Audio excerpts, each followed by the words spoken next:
Hi everyone, welcome back to the Shelves Have Eyes. I'm Phantom, and today we'll be doing an unboxing and review of Transformers Legacy United G1 Universe Quake. Looking at the package, you've got part of the United mural here. You have a nice CGI depiction of his robot mode with one of his target masters, well, two of his target masters. On the back, we have G1 Universe Quake, and he is a double target master. Comes with Tip Top and Heater, and he transforms from a robot to a tank in 24 steps. Released for the 40th anniversary. So how about we get started? There he is, G1 Universe Decepticon Quake, released as part of Legacy United. Okay, so a couple of things. First, we'll just take the target masters out of his hand. Oh, and his hand just came off. See that? Yep, that's probably not really a QC issue, but Jesus. All right, so here is Quake. He looks good, I guess. I never had the original G1 Quake figure. I only know of him because he's very distinctively colored. He appeared in like 2 panels of the Marvel US comic. I don't know rightly about his role in the UK comic because I know that a lot of obscure characters got a lot of screen time in the UK comic. One thing I'll point out is he's looking down. It's really hard to see, but his head is permanently slanted down. It's great, but if I want to make him look at something straight on, he needs to like lean back, which is kind of weird, I guess. I mean, I'm not thrilled with this figure. It's very loose. It's very loose, and it's got a lot of negative space. Look at the inside of these forearms. I mean, they're not even trying to hide it. There's no panel there. There's a lot of voids. There's a lot of null space here that isn't great. The plastic feels really cheap. Really cheap. Like, you know, the Transformers the movie gray shampoo cheap. I can't really say that I'm thrilled with the design, really, either. I mean, he's got ankle tilts, but I don't know, something seems off about him. He doesn't look right. He looks like he's too thin. I mean, look at his profile. There's like nothing to him. He looks like an Andrew Wildman Transformer from the US comics after they get all infected by Nucleon. I don't know. There's something weird about this that I'm not jiving with it. I realize that this is a retool of Skullgrin, who I do own, and I think for Skullgrin, everything that I'm saying right now, I'll give Skullgrin a pass, just because I don't think Skullgrin felt this cheap and empty. All of his joints are standard joints, which means that they only go in one direction, so you just end up with these like negative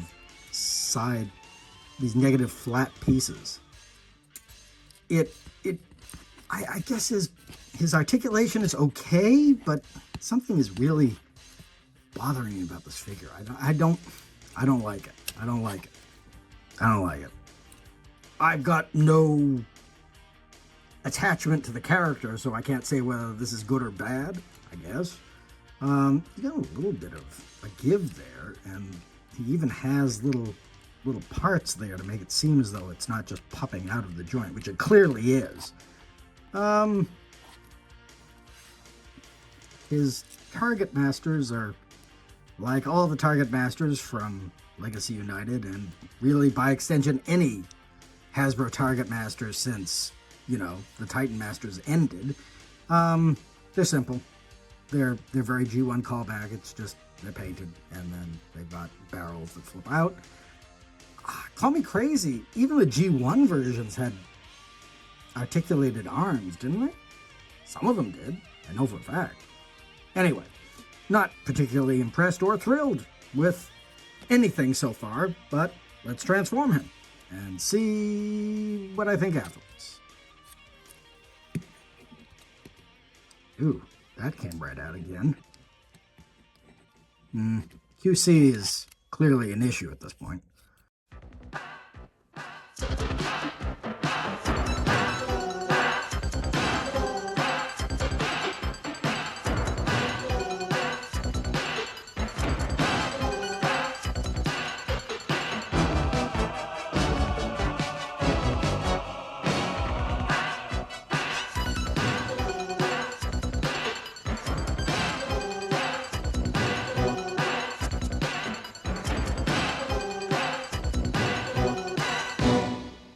Alright, so there you have it.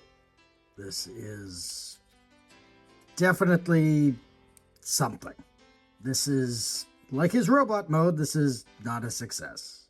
God, did Skullgrin look as bad as this? In tank mode? This is really awful. The turret doesn't turn, except that way. You got all of this arm kibble and feet kibble here. I mean, this back looks okay, but not fantastic.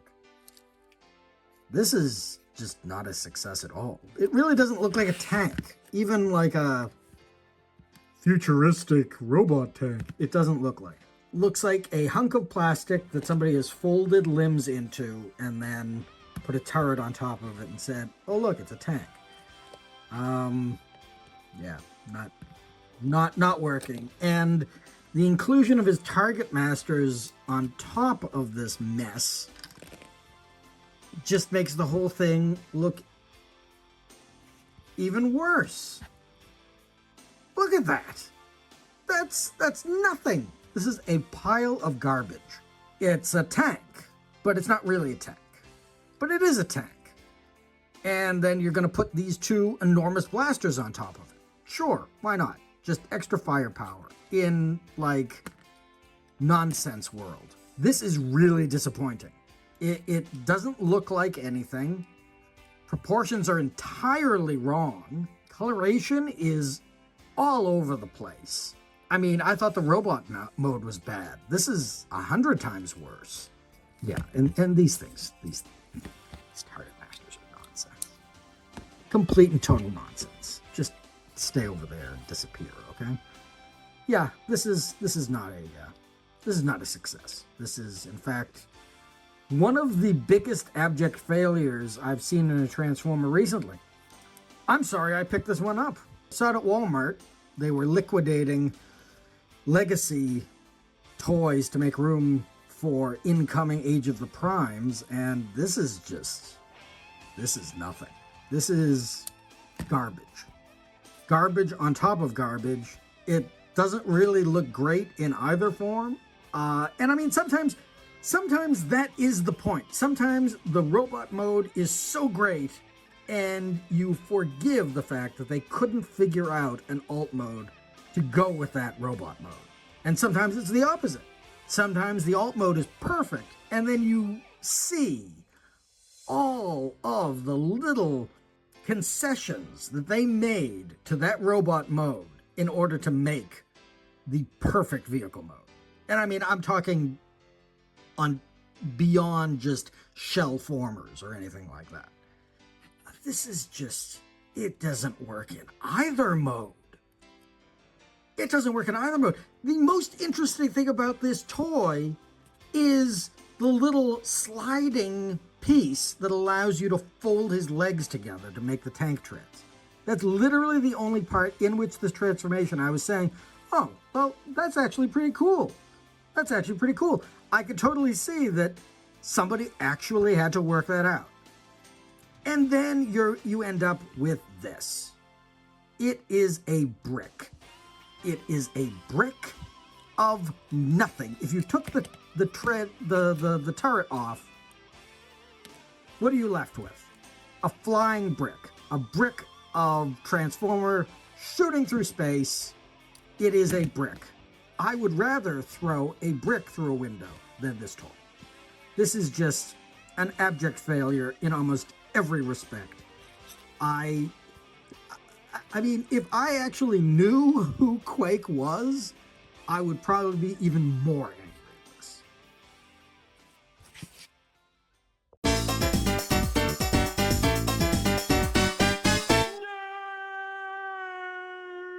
Quake was a 1988 G1 Target Master, released at the tail end of the toy cycle, and, as such, did not appear in the original cartoon. Oddly enough, his Target Master partners, Tip Top and Heater, were not released with the toy in Japan. I was unable to find any references to the character appearing in any of the anime-only Japanese series. He had a somewhat memorable string of appearances in the UK-US Marvel Comics universe, where he stayed true to his tech spec description of a berserker uncaring of friend or foe, a literal loose cannon. In the UK stories, he was a repeated antagonist for Autobot Joyride. Quake was part of a Decepticon High Command hit squad, sent to Earth to dispatch Thunderwing, that went hilariously sideways. Later in the US comics, he was seen as part of the Cybertronian defense against Unicron, eventually standing in the crowd that watched Power Master Optimus Prime die following the defeat of the Chaos Bringer, and later joined Bludgeon's attack on Klo that saw the reemergence of a resurrected Action Master Optimus Prime. Surprisingly, he reappeared under Bludgeon's command in the G2 comic, attacking Earth, rejoining Megatron, and eventually being destroyed by Jaxus's Cybertronian forces when the resurgent Decepticons attacked Warworld. In the original 2005 IDW continuity, Quake appeared in homage to his Marvel UK appearances as part of a Predacon-led task force that joined with the Autobot Wreckers to attack Thunderwing on Cybertron in Stormbringer. After that, he made a brief appearance as one of the many disillusioned Decepticons in the events following All Hail Megatron, and, after confronting Starscream, died due to one of Bombshell's Cerebro shells.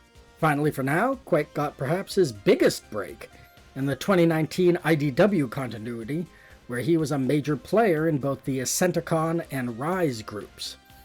As part of Shockwave's The Rise faction, he was responsible for the murder of Rubble, Bumblebee's mentee at the start of the series, which quickly escalates the bubbling conflict between the Decepticons and the Senate into full-blown war. After Rubble's murder, Shockwave kept Quake in a safe house under the control of Sixshot, but in the process of moving the cell to another location, he ended up stranded when Trigger Happy, unsurprisingly, went a little crazy. After being spotted, security forces converged and Quake acquit himself well, taking down Springer, until he was attacked by the massive Leviathan. He succeeded in blowing out her knee, only for the massive Transformer to fall on top of him, pinning him in place long enough to be arrested. Unfortunately, Sentinel Prime made a public spectacle of the capture, giving the Decepticons time to infiltrate the crowd and eventually start a riot. In the chaos, Quake almost escaped, before being killed most brutally by Bumblebee.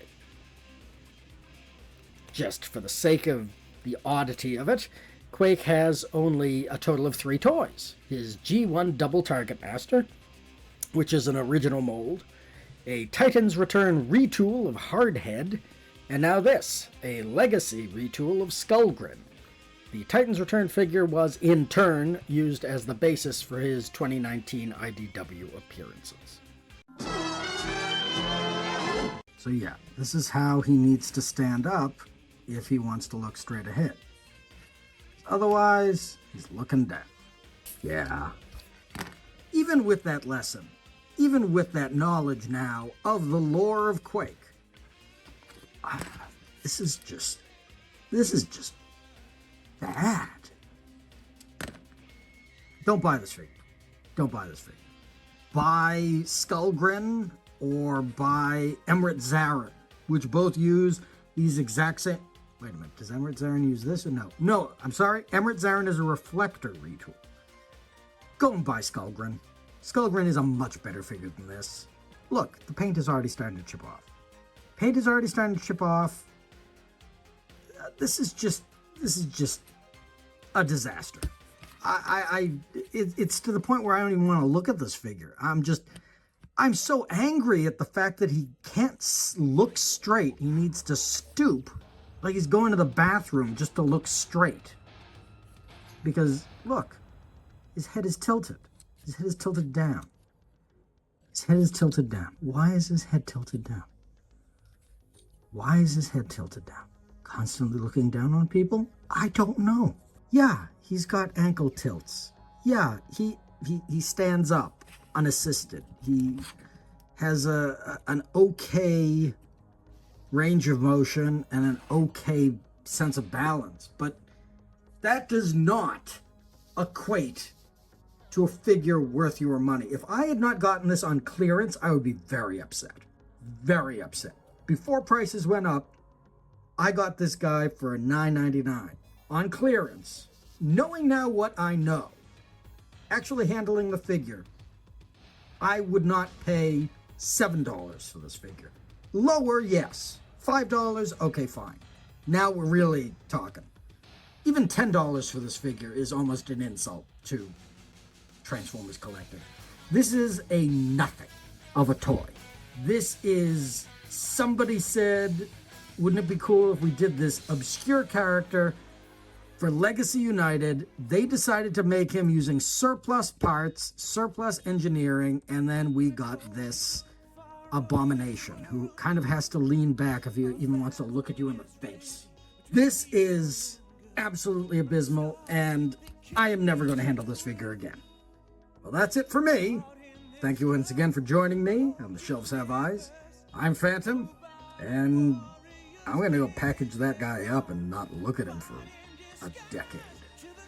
Have a good night, y'all. Transformers, defenders of truth, robots who fight in disguise. Transformers, when the battle is through, only the strong will survive. Till all I want, unknown soul.